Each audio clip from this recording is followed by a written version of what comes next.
Hey everyone, welcome back. Ready to really get into something interesting today. We're going deep on minimalism. Minimalism. Yeah, but hold on. Not just like, you know, getting rid of stuff. Okay. That's definitely part of it, but we're going way deeper. Deeper. Mm-hmm. Mm. Thinking about minimalism as like a whole philosophy. It's like Marie Kondoing your entire life, not just your sock drawer. Ah, interesting. Right. So we're looking at excerpts from this text all about minimalism as a philosophy. And trust me, it's pretty mind-blowing. I'm intrigued. So, where do we even start with minimalism as a philosophy? Well, I think the core is this idea of value over quantity. We hear it all the time, but what's it really about, beyond just having fewer things? It's kind of like flipping the script on how we define success. Like, our culture is so obsessed with more stuff, more money, more everything. But minimalism says, hey, what if we focused on the quality of our experiences? Yeah, the quality of our relationships, our personal growth, that kind of stuff. Exactly. And that reminds me of a lot of ancient philosophies, actually, like Stoicism and Buddhism. They were way ahead of the curve on this whole detachment from material possessions thing. Really? How so? Well, the Stoics, for example, they believed that true happiness comes from focusing on what you can control, like your thoughts and actions, rather than getting caught up in chasing external stuff. That makes sense. You can't always control what happens to you, but you can control how you react to it. Exactly. And it totally aligns with that minimalist idea of simplifying, right? Like letting go of that need to control everything or to constantly acquire more things. I see the connection. And what about Buddhism? How does that fit in? Buddhism emphasizes non-attachment, which is all about finding contentment and peace within yourself rather than seeking it through external things. They believe that clinging to possessions can lead to suffering because, things can be lost, they can break, they can even become burdens. Right, and then you're left feeling empty. So both of those philosophies, they're really about shifting our focus inward, aren't they? Like finding fulfillment from within rather than from outside sources. Exactly. And that inward shift is a perfect segue into another big piece of minimalism, intentional living. Intentional living. Okay, break that down for me. It's about making choices, not just going through life on autopilot, but actually deciding what you want your life to look like and then making choices that support that vision. So instead of just reacting to whatever comes your way, you're actually proactively shaping your life. Exactly. And you're doing it based on your own values, not on what society or advertising or anyone else is telling you to do or be. That's really empowering, but I'm curious, how does minimalism actually help with that? Like it's one thing to say be more intentional, but how do you actually do it? Well, think of minimalism as a framework for making those intentional choices. It encourages you to constantly ask yourself, does this activity, this commitment, even this purchase, does it actually align with what I truly value? Ah, so you're using those minimalist principles as a filter for your decisions. I like that. Right. It's like this constant process of evaluation and letting go of the things that aren't serving you. And that brings us to another benefit we often associate with minimalism, Yeah. mental clarity. Mental clarity. Oh, yeah. Have you ever noticed how, when your physical space is cluttered, your mind feels cluttered too? 100%. It's like your surroundings are a reflection of your inner state. But minimalism goes beyond just tidying up.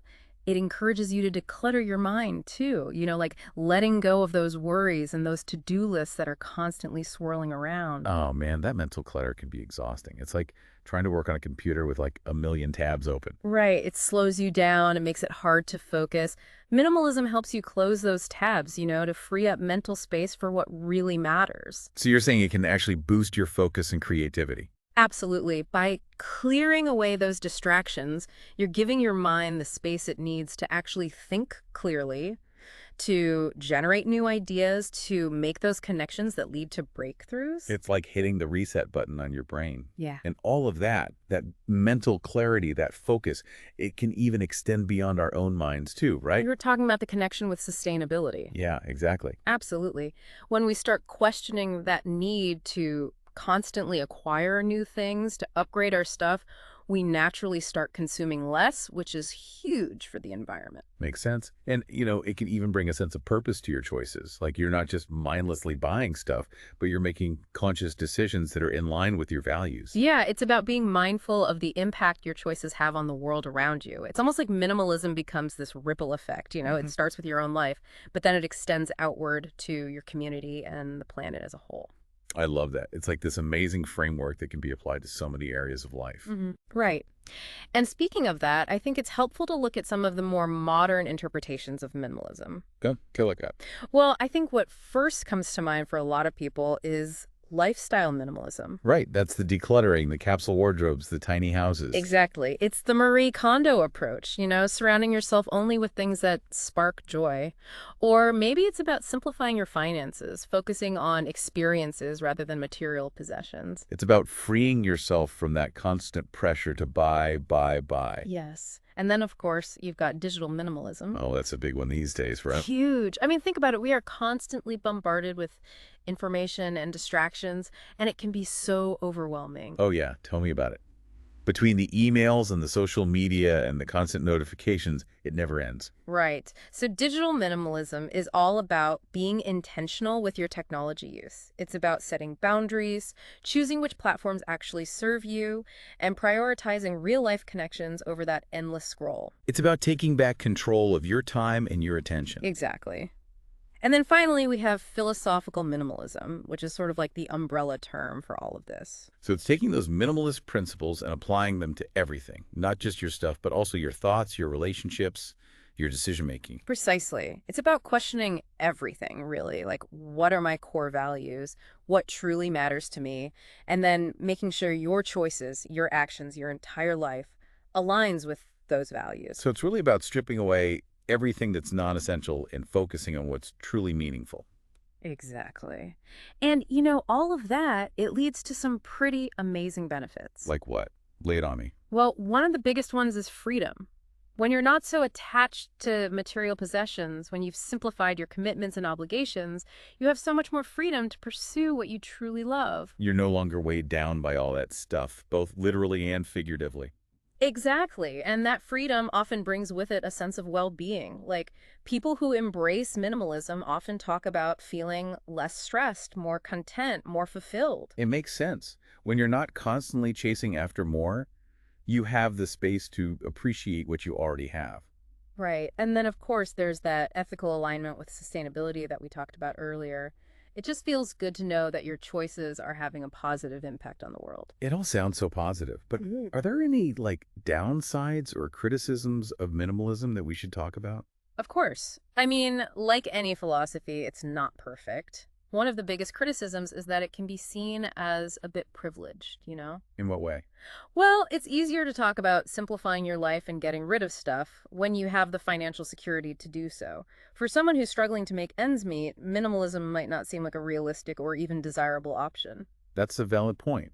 It's important to acknowledge that not everyone has the same starting point. Absolutely. And then another criticism is that minimalism, when taken to an extreme, can become kind of rigid and judgmental, like people getting so caught up in the rules that they lose sight of the bigger picture. So it's important to find that balance, right? Like not getting so obsessed with minimalism that you become like a minimalist robot. Exactly. It's not about deprivation or self-denial. It's about consciously choosing what adds value to your life and letting go of what doesn't. And respecting that other people might have different values and different ways of living their lives. Exactly. And then finally, there's the critique that some modern interpretations of minimalism can be a bit culturally insensitive.